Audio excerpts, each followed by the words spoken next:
ఆ అసెంబ్లీ సెగ్మెంట్లో బీఆర్ఎస్ ప్రయోగాలన్నీ వికటిస్తున్నాయా? పైగా వాటి ప్రభావంతో పార్టీ అంతకంతకు దిగిపోతోందట. ఎన్ని ఎక్స్పెరిమెంటల్స్ చేసినా కలిసి రాకపోగా రివర్స్ కొడుతోందంటుంది క్యాడర్. అసలు తాము ఎవరి వెనక నడవాలో తేల్చుకోలేక కింద మీద పడుతోందట క్యాడర్. ఏ నియోజకవర్గంలో ఉందా సిచ్యువేషన్? ఎందుకు వికటిస్తున్నాయి అక్కడ బీఆర్ఎస్ ప్రయోగాలు? ఉమ్మడి ఖమ్మం జిల్లాలోని వైరా అసెంబ్లీ సెగ్మెంట్ బీఆర్ఎస్కు అచ్చిరావడం లేదా అంటే అవునన్నదే పొలిటికల్ పరిశీలకుల సమాధానం. పార్టీకి మొదటి నుంచి ఇక్కడ నాయకత్వ సమస్య ఉంది. ఇప్పుడు అధికారం పోయాక అది మరింత ఎక్కువైందట. వైరాలో ఒకసారి గెలిచిన వారు మరోసారి గెలవకపోవడం ఆనవాయితీ.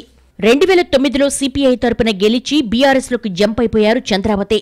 ఆ తర్వాత మదన్ లాల్ వైసీపీ నుంచి గెలిచి బీఆర్ఎస్లో చేరారు. మళ్లీ మదన్ లాల్ కు 2018లో సీట్ ఇచ్చినప్పటికీ ఇండిపెండెంట్ చేతిలో ఓడిపోయారు. ఇకపోతే ఇటీవల అసెంబ్లీ ఎన్నికల్లో బీఆర్ఎస్ అభ్యర్థిగా సిట్టింగ్ రాములు నాయక్ కు సీట్ ఇవ్వకుండా మరోసారి మదన్ లాల్ కిస్తే ఆయన కాంగ్రెస్ చేతిలో ఓటమి పాలయ్యారు. ఇలా ఇప్పటి వరకు ఒకసారి గెలిచిన ఎమ్మెల్యే మళ్లీ అక్కడ గెలవలేదు.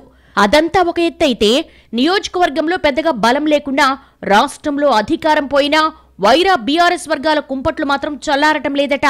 తాజాగా ఇక్కడ ఇన్ఛార్జీల వివాదం మొదలైంది. ఎమ్మెల్యే అభ్యర్థిగా పోటీ చేసి ఓడిపోయారు మదన్ లాల్. లోక్సభకు వచ్చేసరికి ఆయనకి ఇన్ఛార్జి బాధ్యతలిచ్చింది పార్టీ అధినాయకత్వం.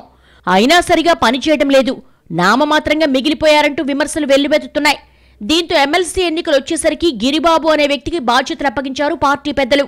ఎంపీ ఎన్నికలకు ఎమ్మెల్సీ ఎన్నికలకు మధ్య పెద్ద తేడా లేకపోయినప్పటికీ ఆ 4 రోజుల సమయంలోనే ఇన్ఛార్జిని మార్చి ప్రయోగం చేసింది బీఆర్ఎస్. ఈ క్రమంలో ఎమ్మెల్సీ ఎన్నికల్లో మదన్ లాల్ పార్టీకి పనిచేయలేదన్న ఆరోపణలొచ్చాయి. అలాగే గిరిబాబు కూడా అంత యాక్టివ్గా చేయలేదన్నది లోకల్ క్యాడర్ టాక్. గిరిబాబు గతంలో కాంగ్రెస్, ఆ తర్వాత పీఆర్పీ, ఆ తర్వాత బీఆర్ఎస్ లో చేరారు. ప్రతి ఎన్నికలో నామినేషన్ వేస్తూనే తన అసంతృప్తిని పార్టీ మీద వ్యక్తం చేస్తూ ఉన్నారు.